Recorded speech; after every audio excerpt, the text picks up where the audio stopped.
Bismillahirrahmanirrahim. Assalamualaikum warahmatullahi wabarakatuh. Alhamdulillah alladzi bi nikmatihi tatimmus shalihah. Allahumma shalli wa sallim wa barik wa an'im ala nabiyyina Muhammadin sallallahu alaihi wasallam. Faqala Allah ta'ala ya ayyuhalladzina amanu taqullaha haqqa tuqatih wa la tamutunna illa wa antum muslimun amma ba'du. Jamaah salat Isya rahimakumullah, kita lanjutkan pembahasan satu surat yang pendek, yaitu surat Al-Asr. Minggu kemarin kita sudah membahas tafsir dari ayat pertama, yaitu wal asr. Ada 3 tafsir, walaupun ini bukan pembatasan. Wal asr makna pertama adalah masa atau waktu. Kemudian makna yang kedua adalah sholat asar. Kemudian makna al-asr yang ketiga adalah waktu asar, yaitu dari asar sampai menjelang maghrib. Kita lanjutkan tafsir ayat yang kedua. Innal insana lafi khusr. Sesungguhnya semua manusia itu berada dalam kerugian. Jadi di sini Allah menggunakan kalimat al-insana. Ini fungsinya adalah lam li istighraqil jinsi, untuk menunjukkan yang rugi itu seluruh manusia tanpa terkecuali. Berarti seluruh manusia itu dalam keadaan rugi. Maka kemudian di tafsirnya di sini disebutkan bahwa maksud innal insana lafi khusr adalah inna jinsal insani wa dzata bani adama lafi nuksonin wa halakin wa khusronin. Seluruh manusia tanpa terkecuali maka mereka berada dalam kondisi kekurangan dan kebinasaan dan kerugian. Kemudian di ayat yang ketiga Allah kemudian memberikan pengecualian. Jadi surat ini bicara tentang konsep rugi dalam agama Islam. Kalau konsep rugi dari kalangan ahli dunia mungkin sebatas orang rugi adalah orang yang kehilangan harta benda atau kehilangan sebagian dari hal-hal yang kaitannya dengan duniawi, kehilangan harta, kehilangan pangkat, kehilangan jabatan. Tetapi ternyata konsep rugi dari Allah tidak seperti itu. Maka kemudian Allah menjelaskan di ayat yang ketiga, syarat orang lepas dari kerugian adalah illalladzina amanu wa amilus solihati wa tawasau bil haqqi wa tawasau bis sabr. Kecuali orang-orang yang beriman dan beramal soleh dan saling nasihat menasihati dalam kebenaran dan saling nasihat menasihati dalam kesabaran. Kita sampaikan secara singkat, berarti seorang manusia bisa lepas dari kerugian, syaratnya kita harus mengerjakan 4 perkara ini. Pertama, kita harus menjaga iman kita kepada Allah Subhanahu wa taala. Imam Ibnu Qayyim Al-Jauziyah menjelaskan, iman di sini harus disertai dengan pemahaman yang benar, harus disertai dengan ilmu. Termasuk Syekh Abdurrahman As-Sa'di juga menjelaskan ayat ini.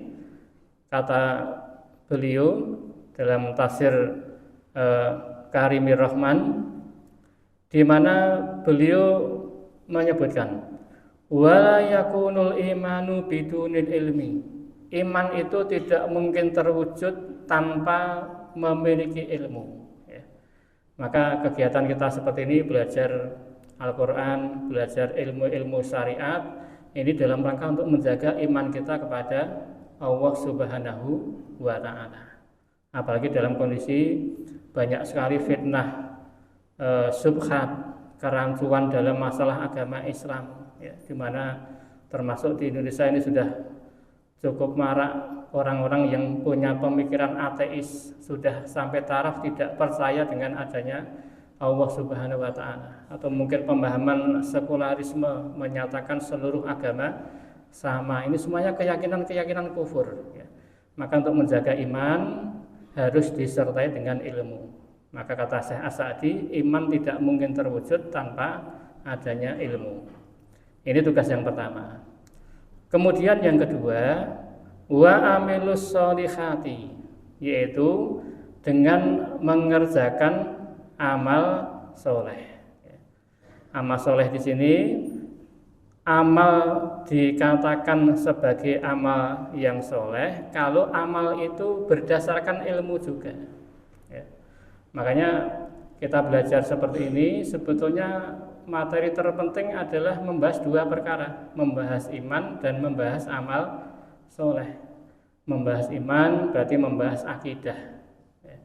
Kemudian membahas amal soleh berarti kita perlu belajar fikih, karena amal soleh ini tidak mungkin bisa kita kerjakan dengan benar kecuali dengan belajar ilmu fikih, tata cara sholat dan sebagainya. Dulu pernah kita selesaikan pelajaran sholat dari awal sampai akhir, ini dalam rangka untuk menjaga itu, agar amal soleh kita dipandu oleh ilmu, oleh panduan Rasulullah Shallallahu Alaihi Wasallam. Kemudian tugas yang ketiga, watawasau bil haqqi. Watawasau mungkin akan lebih terasa maknanya kalau kita terjemahkan saling memberikan wasiat, karena tawasau itu saling memberikan wasiat. Kalau nasihat mungkin kesannya biasa, tapi kalau wasiat itu ada orang tua memberikan wasiat kepada anaknya, pasti itu kondisinya sangat penting sekali.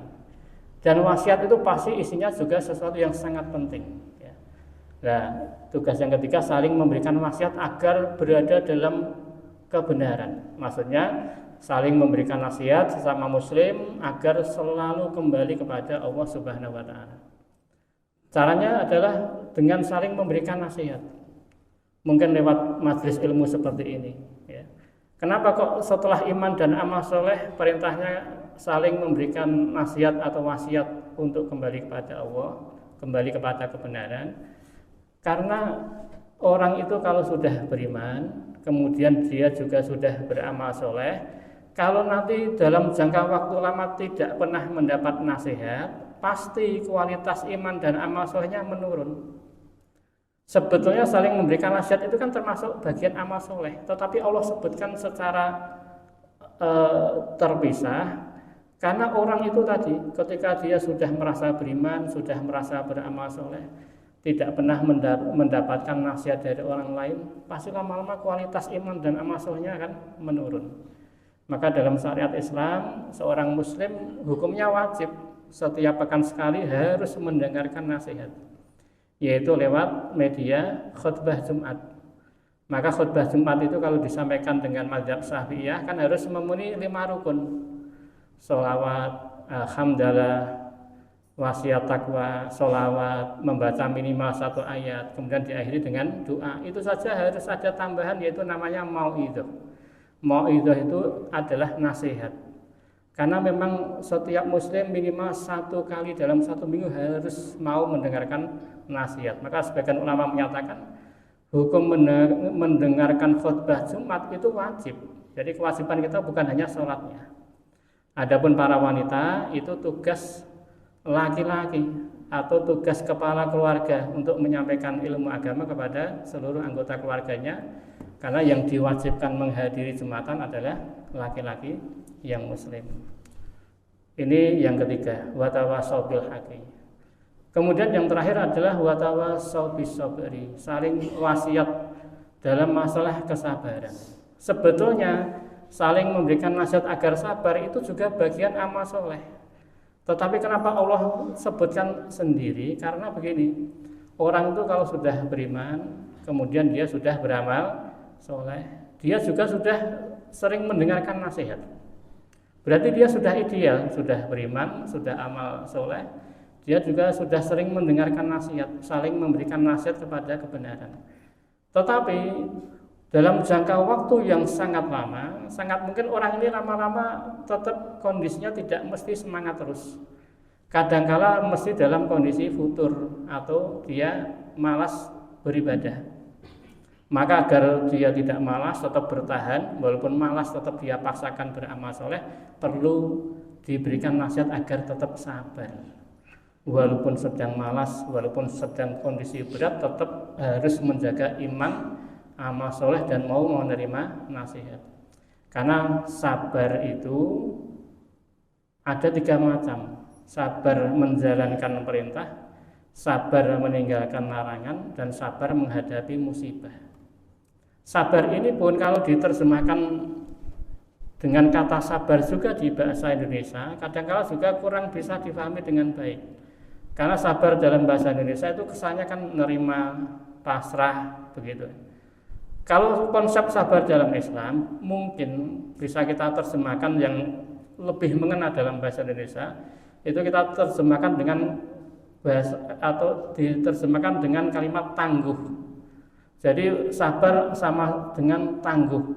Pertama, sabar menjalankan perintah Allah, berarti tangguh dalam menjalankan perintah Allah. Karena memang praktek sabar menjalankan perintah itu memang orang itu harus tangguh. Ketika setiap pagi mendengar seruan azan subuh, wujud dia sabar, dia harus tangguh menghadapi seluruh rintangan. Entah itu masih ngantuk, entah itu masih dingin, ya. Wujud ketangguhan dia sehingga bisa sholat subuh, berarti itu dia sabar.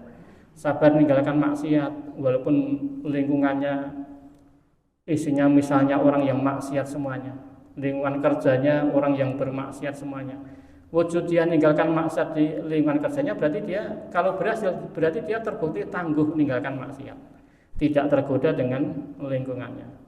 Begitu juga sabar menghadapi musibah. Orang ketika sabar, hatinya pasrah menerima takdir Allah, lisannya juga memuji Allah, tindakannya juga terkontrol. Berarti dia memang sudah sanggup menjalankan atau menghadapi musibah. Ini tafsir singkat bahwa seluruh manusia dalam kerugian, tapi masih ada solusinya.